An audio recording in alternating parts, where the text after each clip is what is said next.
Hey there, fellow philosophy fans. We love to get deep in thought here, so today we're tackling a topic that's had philosophers scratching their heads for ages. We're talking about love. Love, just a word, right? But philosophically, whew, that's a whole thing. It really is. And to help us make sense of it all, we're going to be using the Stanford Encyclopedia of Philosophy entry on love as our guide for this deep dive. We'll be pulling out the key ideas, and wrestling with some of the really head-scratching questions about love. Sounds like a plan. Always up for a good philosophical wrestling match. Okay, so let's get right into it. Right off the bat, the Stanford Encyclopedia points out how slippery the word love can be. Yeah. We use it for everything, from chocolate to our pets, and of course other humans. Yeah. And to be clear, they're really focused on personal love, the kind we feel for other people, not, our love for pizza, no matter how much we may crave it. Yeah, pizza love's a whole other episode. Yeah. But it does bring up an interesting point. I mean, I really do love pizza, but do I love it in the same way I love, say, my best friend? I think there's got to be a difference there. Right. Oh, absolutely. Even the ancient Greeks were hip to that nuance. They had those three classic types of love: eros, agape, and philia. Okay, yeah, break those down for us. What do those even mean? All right, so eros, that's like the passionate desire, the fiery, intense kind of longing we often think of with romantic love. And then there's agape, that's more about a selfless, unconditional love, the kind that kind of goes beyond any personal gain. And philia, think of deep friendship, that kind built on shared values and real, genuine affection. It's wild how these ideas from way back then, they still feel so relevant to us today. Like, have you ever felt that tug of war between that crazy, heart-pounding passion and that, like, steady warmth of companionship? Oh, yeah. That's eros and philia right there, duking it out right in your soul. Yeah. And just knowing these different flavors of love, I feel like, can help us navigate our own relationships. Totally. It's a great framework for making sense of, the complex feelings we all have. And it also highlights another philosophical problem: trying to separate love from simply liking something. What is it that makes love deeper, more important than just a passing preference? Yeah, that's the big question, is that where does that, like, extra oomph come from? Well, the Stanford Encyclopedia, it points to this idea of identification as a key part of what makes love so deep.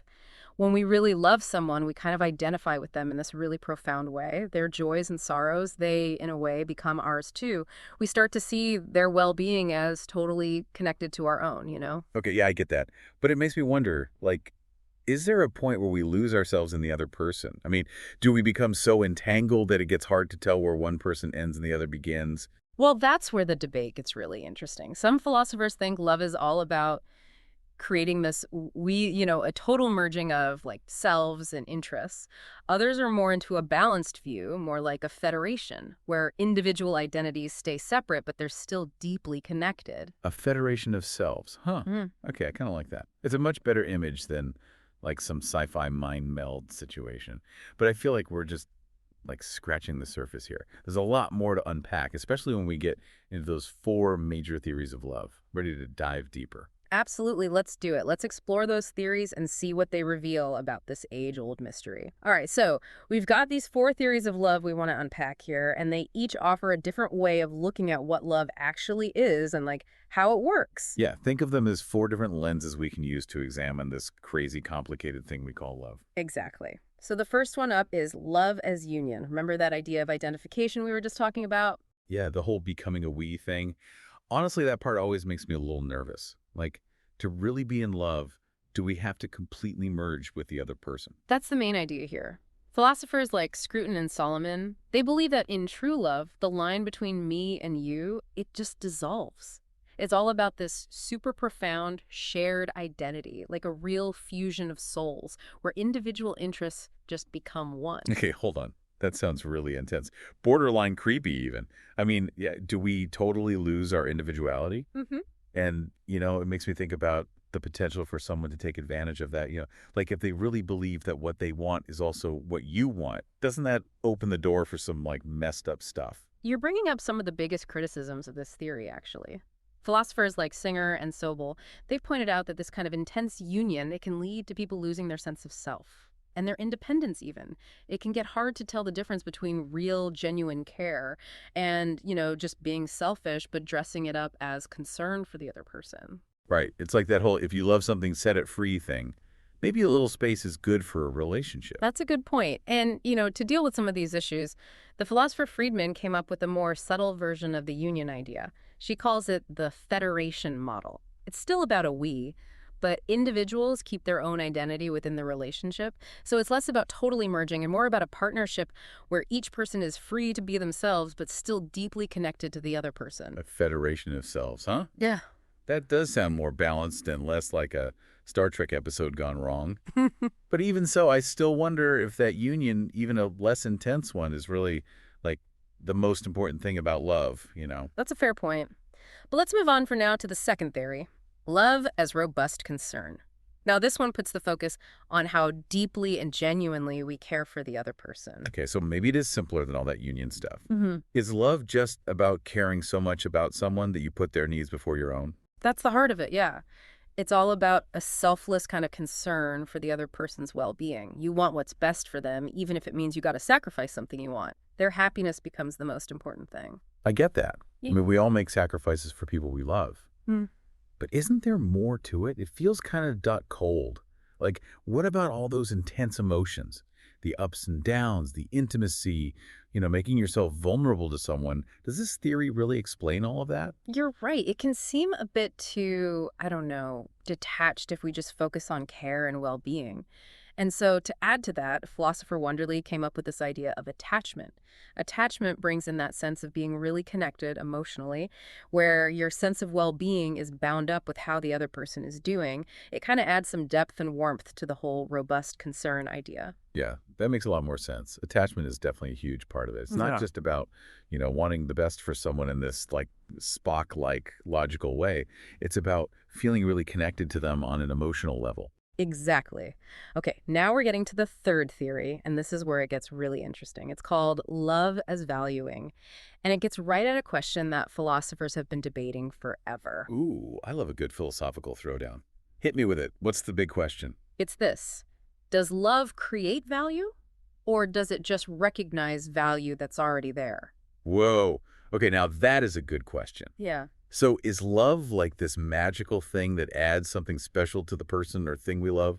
Or are we just noticing qualities that were there all along? It's like, is beauty in the eye of the beholder, or is it really in the object itself? Perfect analogy. Philosophers are split on this one big time. So you've got the appraisal camp.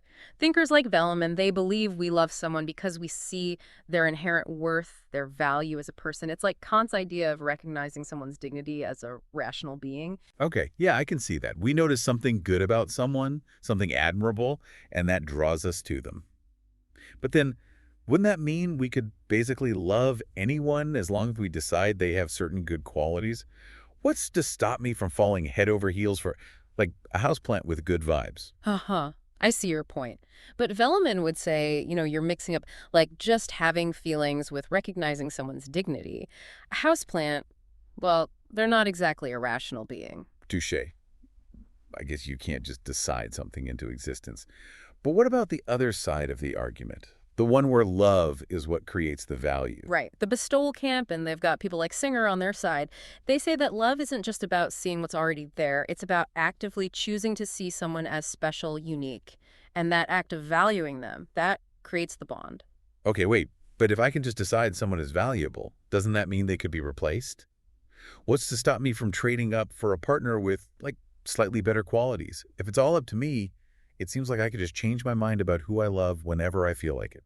And there you've hit on one of the biggest problems with the bestowal view, the fungibility problem. If we can just give and take away value whenever we want, that specialness of loving one specific person, it just disappears. It's more like, picking your favorite flavor of ice cream than this profound connection. So both sides of the love is valuing debate have some pretty big hurdles to get over. Where do we go from here? Well, that takes us to our fourth and final theory, love as an emotion. Sound obvious, right? But when you dig into it, defining love as an emotion is trickier than you might think. Yeah, I'm curious about this one. Love definitely feels like an emotion.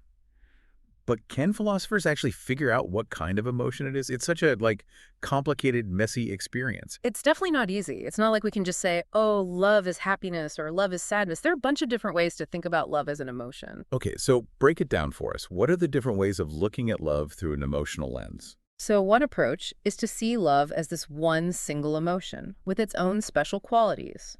For example, the philosopher Brown, he talks about cherishing as the core of love. Other folks, like Hamlin, they suggest that love and hate, those are the primal emotions, like the basic building blocks that all our other emotions come from. So either it's one big, powerful emotion, or it's these two opposite forces that shape everything else we feel. Right. But then there's another whole approach that says actually love isn't just one emotion, but a whole bunch of them, all mixed together, changing and growing over time. That makes sense. Love doesn't stay the same forever. It changes as we experience things together, Hmm. all the joy and sadness, the anger, and everything else that goes with being in a relationship. Exactly. So you've got Rorty talking about the historicity of love, how it's shaped by our shared past, the things we've been through together. And then there's Bear, who talks about emotional interdependence, how one person's feelings affect and change the other person's feelings. And Badwar points out how important the look of love is, the way we communicate all these complex emotions without even saying a word. So love as an emotion is a whole lot more than we might think at first. It's not just one feeling, but this like super complex web of all kinds of different emotional threads. Yeah, that's a great way to put it. And now that we've gone through these four theories, each with its own take on what love is, I think we can move on to another big question. Why do we love at all? What's the point of this whole thing? So we've talked about these four big series of love, and they all have their pluses and minuses. But I feel like there's this even bigger question we haven't really touched on yet. Yeah, I think you're right. We've explored what love is, but now we have to get into the why. Exactly. Why do we even love in the first place? Is it just a selfish thing, or is there some deeper meaning to it? Can we actually justify having this messy, complicated emotion? Man, those are the questions philosophers have been trying to crack for like forever. And the answers, well, they're not always so simple. All right, well, let's get into it. What are some of the ideas philosophers have come up with to explain why we love? So, some philosophers think that love helps us learn about ourselves. Like the philosopher Badwar, he says that the people we love, they act like mirrors, reflecting back parts of ourselves we might not see otherwise. That's kind of cool. Yeah. But also, doesn't that make us sound a little, self-centered? Like, if Mm. we're just looking for reflections of ourselves, are we really seeing the other person for who they are? That's a good point. The philosopher Brink, he says that we shouldn't just be looking for mirror images when we're in love. To really grow, we need to connect with people who are different from us, people who challenge our ideas and help us see the world in new ways. I see what you mean. It's about finding that balance between recognizing ourselves in someone else and appreciating them for their own uniqueness. Yeah, exactly. And even if we don't take that mirror thing literally, the people we love can still help us understand ourselves better. Bedwar calls this the epistemic significance of love. They give us this unique perspective on our thoughts and feelings and actions. They help us see ourselves more clearly. So love can be a way to learn about ourselves as long as we're actually open to what the other person has to teach us. But it seems like there are some pretty obvious, practical benefits to love too, right? It makes us feel happier, more connected. Like it's good for us in a lot of ways. Totally. There's a ton of research now that shows how good love is for us, Mm. both mentally and physically. And some philosophers, like Friedman, they even say that feeling a special kind of connection to the people we love, it's actually morally good. Wait, are you saying it's a good thing to play favorites? That goes against like every rule I learned in kindergarten. Haha, no, it's not about being unfair or anything. Friedman's point is that those really strong bonds we have with the people we love, they're crucial for building strong, supportive relationships. And those relationships are like the building blocks of a good society. They give us a sense of belonging, purpose, and meaning in life. Okay, that makes sense. It's like we need those strong, loving relationships to thrive as individuals and as a society. Exactly. And then there's the philosopher Solomon. He adds another layer to this. He says that we love because we bring out the best in each other. Like there's this element of self-improvement mixed in with love. I like that. It's like love pushes us to grow. We challenge each other. We support each other's dreams. We help each other become better people. Right. But it does bring up some tricky questions too. Like, are we really loving the other person for who they are right now? Or are we just drawn to the person we think they could become? Are we using love to get something instead of just valuing it for what it is? Yeah, those are some big questions. Yeah. Seems like love always has this back and forth between being selfless and selfish. Definitely. And that push and pull, that's part of what makes love so complex and interesting. It's not just this simple feeling with one clear purpose. It's a whole experience with lots of different motivations and outcomes. So after going through all these theories and ideas, what are we left with? What's the takeaway for our listeners who are, trying to figure out this whole love thing for themselves? I think the Stanford Encyclopedia and our deep dive today, they both show us that it's okay to embrace the complexity. There isn't just one right answer to what is love or why do we love. But by thinking about these different perspectives, we can start to understand just how nuanced and powerful this emotion is.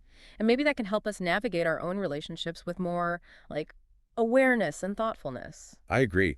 Love isn't this fixed, unchanging thing. It grows and changes over time, shaped by our experiences, the choices we make, and the unique dynamics of each relationship. Absolutely. And remember that question about whether love is fungible, like can anyone else do? It makes us think about whether the person we love is truly irreplaceable or if it's more about the role they play in our lives. Yeah, that's a really powerful question. It gets right at what makes a particular love special and meaningful. Is it really about that specific person with all their quirks and flaws, or is it more about what they bring to our lives? It's a question worth sitting with for a while. It really is. And maybe the answer is different for everyone. Well, dear listeners, that's something to ponder as you go about your day. Think about how reason and emotion and your own personal experiences all come together in your own experience of love. Maybe the fact that we can't totally figure it out is part of what makes love so fascinating. Maybe that's part of its beauty. Love doesn't fit into neat little philosophical categories. It's too wild and free for that. And that wraps up our deep dive into the philosophy of love. Until next time, keep thinking, keep asking questions, and keep loving in all its messy, beautiful complexity.